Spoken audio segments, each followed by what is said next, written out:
On Ukraine, does the Zelensky letter, which includes an apology and various commitments to peace, which were praised by Mr. Witkoff at the White House today, does that letter meet the standard to the Secretary that these talks can proceed? And will the Secretary be attending the talks that are now contemplated next week in Saudi Arabia? And if you could give us any reaction to the Russian attack on a hotel today, where American aid workers did escape, but at least 4 people that we know of were killed. Right. If I could just also throw in. All right, a third one. Does the letter of apology solve some of the issues to the extent that the Secretary believes intelligence and the weapons pipeline and intelligence sharing could be destroyed? Well, that's a road a bit too far. We will not discuss issues of intelligence or diplomatic agreements or the sharing of information. That I will not discuss.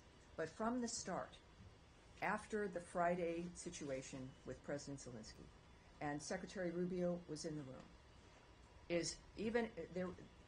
it was a surprise that his behavior took a turn, and in the Oval Office.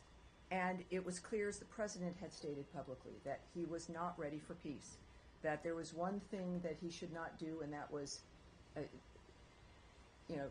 damage the nature of what was transpiring there, because we want to help him. We want to help Ukraine. We have been the biggest supporters of Ukraine in this conflict than anyone else in the world. We have made it very clear from the start how we feel about this situation.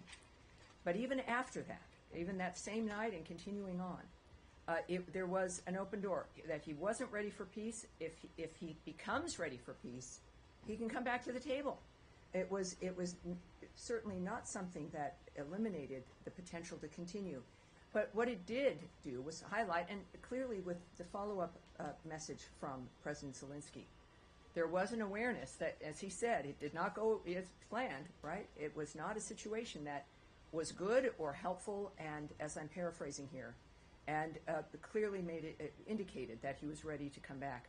I have not spoken in the last few hours with the Secretary, but I do know that his posture has been the same, is that we have a goal, and we see what's happening. We want to make sure that certainly the President understood what was happening, that this door was still unlocked, that he could return as we were looking at the nature of what was transpiring in Ukraine, that it's a stalemate. The Secretary has called it a meat grinder. Hundreds of thousands of people dead, and the carnage not stopping. It's a stalemate where both parties have to be brought to the table to end it. We also had terrific success, as I mentioned in my opening, at the UN. The first time since the beginning of this conflict, a 3-paragraph statement about ending the conflict passed without opposition in the Security Council, which is a statement from those members, but also from the UN in general. It appears with that note that President Zelensky understands what's at stake, that we are here to help him, that there's one person who can bring those parties to the table, and it is President Donald Trump. The Secretary has understood that from the beginning. This is a united understanding that this has got to end, and these are men who understand what America can do to help that come to an end. And I would believe, with what has been said before, that in fact, if the President and the Secretary believe that President Zelensky is serious and that we can move forward, they have stated, in fact, that we would. So we look forward to that. And Saudi Arabia? What about Saudi Arabia?